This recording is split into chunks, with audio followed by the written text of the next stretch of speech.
Olá pessoal, live sobre contrato de trabalho, tá? E específico para o pessoal da segunda fase, mas se eventualmente tu está estudando para a primeira fase ou concursos e quiser acompanhar essa live, tudo se aproveita, tá? Mas o público-alvo aqui, neste momento, é o pessoal da segunda fase de trabalho, tá bom? Sejam todos bem-vindos, a live vai ficar salva, tá? A live vai ficar salva, tá? O programado era 30 minutos de live, vamos fazer um pouquinho menos, porque acabei de receber a notícia que não temos mais previsão de água e que nem dá para utilizar a água do filtro da torneira para beber, então vou ter que fazer um pouquinho reduzida a live para poder sair catar água na cidade, que a princípio não tem mais, daí a gente fica numa loteria, tá? Gente, eu tava achando que não ia ser adiado, mas eu acho que vai ser adiado, tá? Eu achei que ia ser facultativa a prova, mas eu acho que vai ser adiado, mas continue estudando, tá? Continuem estudando, tá? Até que a gente tenha algum posicionamento, tá? Pois é, né? Eu acabei de receber uma mensagem de alguém dizendo numa situação parecida: eu estou em Brasília e preciso fazer a prova em Porto Alegre. Gente, cancelamento nacional não, tá? Se for cancelar vai ser só RS, tá? Se for cancelar, só RS, tá? Outros vão continuar, vai continuar, tá? Só pro sul, gente, só pro sul, tá? Não vai adiar porque a prova da OAB é cada um por si, não é um concorrendo com o outro, tá? Então não tem adiamento, tá? Não tem adiamento pro restante. A gente nem sabe se vai ter pro Rio Grande do Sul, tá? A gente nem sabe se vai ter para o Rio Grande do Sul, tá?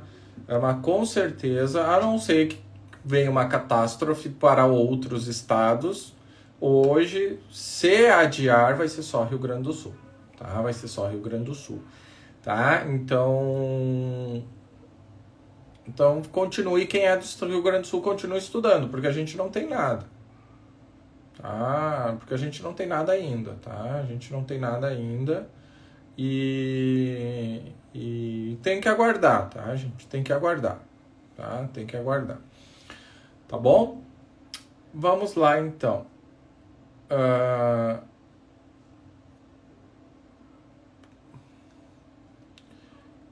A gente não sabe. O que eu acho que se tiver tem que ser facultativo, né? Se tiver a prova para o Rio Grande do Sul tem que ser facultativo. Quem puder vai lá e faz. Quem não puder, não perde a oportunidade. Automaticamente fica inscrito para o próximo exame, tá? Talvez quem não é do Rio Grande do Sul não tenha noção, tá? É o estado destruído, tá? É o estado destruído, simplesmente. A sede do CEISC que foi afetada, o CEISC ele tem um estacionamento no subsolo. O estacionamento do subsolo foi alagado, mas fora isso tá tudo certo, tá? Não, daí vale para tudo, né, gente? Quando há dia, é dia para todo mundo. Tá? Gente, eu vou encerrar aqui os comentários. Então, gente, pro resto do Brasil não vai adiar, tá? Não vai adiar. Se adiar, será só para o Rio Grande do Sul, mas tudo que eu falar aqui é tudo palpite, tá? Não serve para nada. O que tu acha? O que o prof acha não adianta muita coisa, não, gente, tá? Vamos ter que esperar o que a FGV vai dizer, tá? Então, vamos lá, gente. Artigo contrato de trabalho, iniciando o conteúdo, então. Contrato de trabalho, eu vou desligar agora os comentários, porque senão eu fico respondendo, eu não consigo passar o conteúdo, tá? Eu vou desativar aqui os comentários. Gente, contrato de trabalho, artigo 442 da CLT, cuidado, que não tem vínculo, parágrafo 1º, não tem vínculo do membro da cooperativa, do sócio da cooperativa com a cooperativa. Tá? Então, se aparecer lá uma questão de alguém que se associou a uma cooperativa e está pedindo vínculo, tu vai fundamentar no 442, parágrafo 1º. O 442, parágrafo 2º e 442, parágrafo 3º falam do padre com a igreja. Padre. Ou qualquer atribuição relativa a padre, independente da sua religião, né? Membro de confissão religiosa, são vários tipos, né? Mas vamos colocar aqui para simplificar, tá? Não puxando lado para nenhuma religião aqui. O padre, em regra, não tem vínculo com a igreja, artigo 442, parágrafo 2º. Porém, se houver um desvirtuamento da atividade do padre com a igreja, aí ele pode pedir vínculo. Isso não quer dizer, gente, que a igreja não possa ter empregados. A igreja pode sim ter empregados, né? Se for um objeto de questionamento. Se a empresa contrata uma faxineira, uma empregada para limpar todos os dias, ela vai ser empregada da igreja, normalmente. Tá? Normalmente, tá bom? Então, cuidado quanto a isso, tá? Cuidado quanto a este ponto. O artigo 442A da CLT, ele nos indica o quê? Ele nos indica que quando uma empresa vai contratar um funcionário e vai fazer uma seleção para fins de contratação deste empregado, tá? A gente tem que cuidar o quê? Que o prazo mínimo é 6 meses, tá? O prazo mínimo de exigência de experiência, tá? Muita gente confunde o 442A com o contrato de experiência. O 442A é antes da contratação, quando tu vai anunciar a vaga, tá? Tu não pode exigir experiência superior a 6 meses, tá? Professor, qual que é a punição? Não tem, então vai perguntar se está certo ou está errado o anúncio da empresa. Basicamente é este o questionamento aqui. E daí tu vai dizer se está lá, exige-se experiência de 6 meses, tu vai dizer que está certo. Exige experiência de 1 ano, tu vai dizer que está errado. Tá? Isso não tem nada a ver com o prazo do contrato de experiência. Que, aliás, o prazo do contrato de experiência é o artigo 443, que é quando tu contrata o empregado. Quando tu contrata o empregado, a regra é que seja um contrato por prazo indeterminado, com data de início, mas sem data de fim. Porém, é possível tu fazer o quê? Tu contratar um empregado a prazo determinado, com data de início e data de fim. Tá? Quais são as 3 situações que estão lá no parágrafo 2º do artigo 443? Primeiro, é atividade transitória. Segundo, empresa transitória. Tanto para a situação da atividade transitória quanto empresa transitória, é um prazo de no máximo 2 anos, podendo renovar uma vez dentro do prazo de 2 anos. 1 ano mais 1 ano, 6 meses mais 6 meses. Por quê? Porque preenche os 2 requisitos. Tem que preencher os 2 requisitos. Não pode passar de 2 anos e não pode renovar mais de uma vez. Cuidado, porque se tu contratar um empregado nesta modalidade, o que vai acontecer? Se tu quiser contratar ele novamente por prazo determinado, somente se houver um intervalo de 6 meses. Se tu contratar ele antes deste prazo, a contratação vai ser por prazo indeterminado. Por fim, nós temos o contrato de experiência, que daí muda o prazo, que é no máximo 90 dias, podendo renovar uma vez. 30 mais 60, 45 mais 45, 30 mais 30. É os 2. Professor, onde eu acho essas informações? É o 443, 445, 451 e 452 da CLT, tá? Professor, se na questão vier que foi um contrato de experiência e que ele passou de 90 dias, ou que foi uma atividade transitória que foi renovada 3 vezes, ou seja, que não observou as regras, o que eu faço? Neste caso, tu vai fazer o quê? Neste caso, tu vai dizer que este contrato automaticamente virou um contrato por prazo indeterminado, tá? Pois não foi observado as regras, daí tu vê qual regra que não cumpriu, se é do prazo máximo, que é o 445, ou se é que não foi renovado mais de uma vez, 451, ou se foi contratado novamente por prazo determinado, sem observar o intervalo mínimo de 6 meses, tá bom? Próximo ponto que eu quero falar com vocês é do empregado hipersuficiente, que é o artigo 444 da CLT. O empregado hipersuficiente é aquele que ganha 2 vezes o teto do INSS, que hoje está em 7 mil e que alguns quebrados, e tem diploma de curso superior. Tecnólogo vale, tá, gente? Tecnólogo vale aqui, tá? Tecnólogo é considerado curso superior, tá? Embora seja um prazo um pouquinho menor e tudo mais. Tecnólogo é considerado curso superior. Este empregado, não se aplica a ele o princípio da proteção. Por quê? Porque ele não está, segundo o legislador, em grau de inferioridade perante o trabalhador. Então, ele tem condições de negociar questões que, inclusive, podem ser questões prejudiciais a si, tá? Como uma retirada de um benefício, tá? Como uma retirada de um plano de saúde, de um vale alimentação, como uma redução salarial. Em regra, tudo que tu pode negociar com o sindicato, tu também pode negociar diretamente com o empregado se ele for hipersuficiente.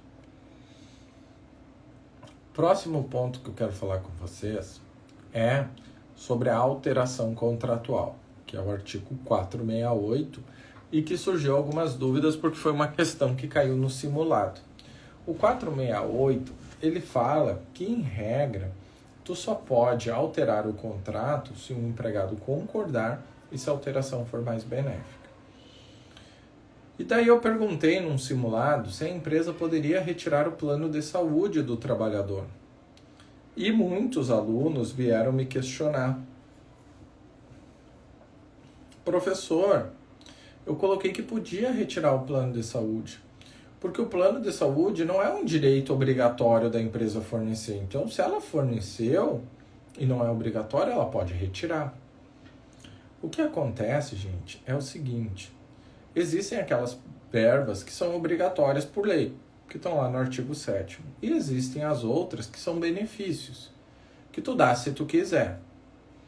Porém, independente disso, sempre que tu, de maneira individual, der algo ao trabalhador, aquilo adere ao contrato de trabalho dele. E daí tu não pode mais retirar. Então, sim, não é obrigatório dar plano de saúde, mas a partir do momento que tu deu, o empregado aceitou o emprego, sabe, com essa condição. Vou ganhar 2 mil, mas é pouco. Mas tem um plano de saúde. Opa, plano de saúde mudou o nível, então eu quero. Entendeu? Por isso que tu não pode retirar depois de concedido, tá? Então, temos que cuidar. Por quê? Porque forneceu, aderiu ao contrato, só pode alterar o contrato se o empregado concordar e se a alteração for mais benéfica.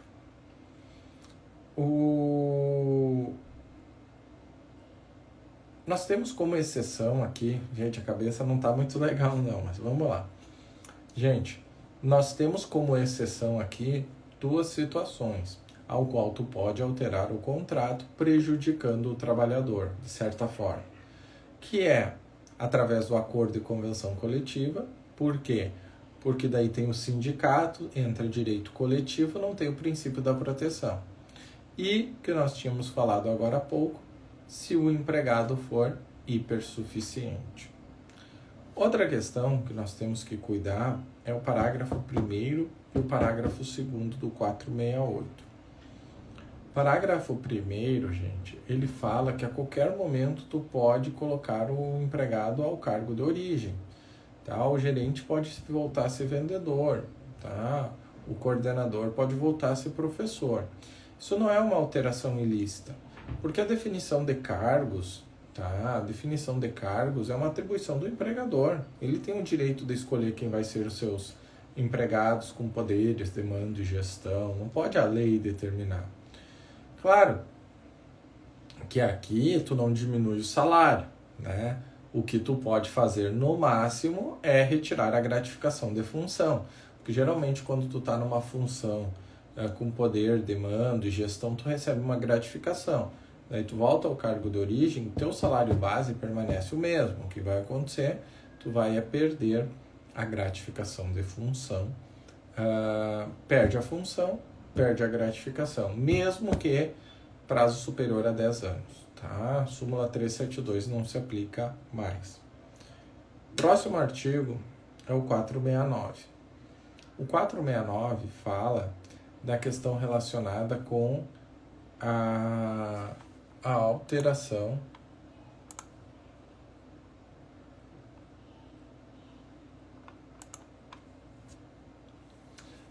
tá? 469 quando se fala de transferência, tá? Primeiro ponto, gente, a transferência só é cabível quando muda o domicílio, tá? Então a gente só está falando de transferência quando se muda de domicílio. Se tu é transferido para uma cidade a 5 km, a 10 km da sua e tu continua morando na mesma residência, não se aplica o artigo 469, tá? O artigo 469 vai acontecer se houver mudança do domicílio. Quando que eu posso transferir o empregado? Tu transfere o empregado quando ele concordar. Se o empregado não concordar, em regra tu não transfere, salvo as exceções do parágrafo 1º e parágrafo 2º. O que diz o parágrafo 1º? Que para tu transferir o empregado sem que ele concorde, tá? Tem que a empresa comprovar a necessidade dessa transferência. Para uma questão relativa da prova, comprovar a necessidade basta que tenha escrito isso, de acordo com a necessidade da empresa. Então, tendo a necessidade da empresa, precisa de mais um requisito. Eu vou trazer 2, precisa de um desses. Se tiver os 2, maravilha. Que é a autorização da empresa, tá? Que é a autorização da empresa, que é previsão contratual com a autorização do empregado, ou se o empregado é cargo de confiança. Esse é o parágrafo 1º. O parágrafo 2º, ele vai dizer que tu também pode transferir o empregado sem que ele concorde se fechar o estabelecimento comercial. Fechou o estabelecimento comercial, todo mundo transferido para o próximo. Existem 2 tipos de transferência, a provisória e a definitiva. Na provisória, como eu sempre dou de exemplo, é provisória e tu vai acabar ficando com 2 domicílios, o teu e o provisório. Então tu tem um custo extra. Então na transferência provisória tem um adicional de 25% justamente para suprir este custo extra, e este adicional tem caráter salarial. Agora, se é uma transferência definitiva, tu não vai ter 2 domicílios, porque tu vai ser obrigado a se transferir. Neste caso, o teu custo é a mudança. E a mudança é a ajuda de custo que a empresa tem que pagar, e isso está no artigo 470 da CLT. Muitos alunos me questionam a seguinte: professor, e se na transferência provisória eu tiver que fazer mudança? Cara, não combina os 2. Se é provisória, não tem mudança. Se é provisório, se é algo provisório, se me transferem para eu ficar 6 meses em Florianópolis, eu vou levar minhas roupas e vou ficar no Airbnb, vou ficar pegar um kitnet mobiliado, sabe? Eu não vou levar todas as minhas coisas daqui de Santa Maria para Florianópolis para ficar lá 6 meses. Vocês estão me entendendo? Então, gente, não combina isso, tá? Ou é definitivo ou é provisório. Se é provisório, eu deixo todas as minhas coisas aqui, vou para lá, fico em hotel e tudo mais, e para suprir este custo eu tenho um adicional de 25%. Se é definitivo, levo mulher, filho, tudo que eu tenho, cachorro, gato, tudo, paga a mudança, tá bom? Gente, vou finalizar por aqui, tá? A gente tinha decidido fazer essas lives antes disso tudo começar. E a gente optou, né? A gente optou em manter, tá? Mesmo com tudo que está ocorrendo. E a gente tá passando sufoco, mas a gente tá junto com vocês, tá? A gente tá se esforçando aí ao máximo, tá? A gente tá se esforçando ao máximo. Prof, a diferença do 11 para o 11A. 11, o artigo 11 é para prescrição para a questão da entrada com a ação, né? Quando a gente fala o 11A é prescrição intercorrente, que é aquela quando o processo já está na execução, tá? Então essa que é a diferença, tá bom? Gente, muito obrigado pelas mensagens de apoio, tá? De vocês, tanto aqui quanto no Pergunte ao Professor, tá? Isso é muito gratificante.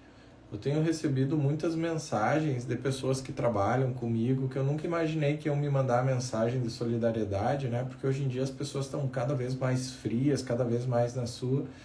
E a cada mensagem que eu recebo, assim, dá uma esperança, sabe? Tá? Dá uma esperança. Tá? Então... E eu falo assim, ó, gente, eu tô bem, tá? Eu tô bem, eu não tenho uma preocupação. Eu tô mal, tô triste pelo estado, pelos meus vizinhos, né? Pelos meus vizinhos, eu digo da cidade, né?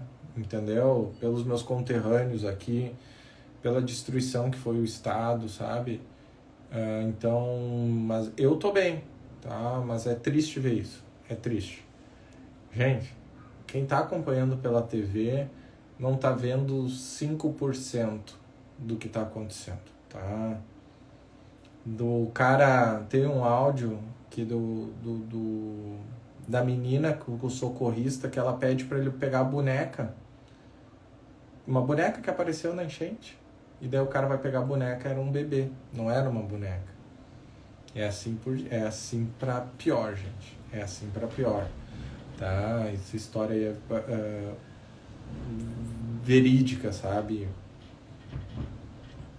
Numa cidade, 80 mil casas embaixo d'água. 80 mil casas, não é pessoas. O aeroporto de Porto Alegre provavelmente foi anunciado que até o final do mês. Tá? Provavelmente até o final do mês não tem voo. Ia viajar para depois da prova da OAB ia para Belém palestrar, provavelmente não vá para Belém, né? A não ser que mude drasticamente. Tá? Então, mas isso não é um problema, só tô falando, né? Só de menos. Então tá assim, gente. Tá assim. Vamos lá. Hoje tem aula com a Prof. Cleise, tá? À noite. Amanhã tem aula comigo. Tá? Então, era isso. Forte abraço. A live vai ficar salvo. Não vai adiar para o restante do Brasil. O restante do Brasil tá garantido. Tá? Rio Grande do Sul a gente ainda não sabe, estamos aguardando por notícias, tá bom? Vamos lá, gente, um forte abraço.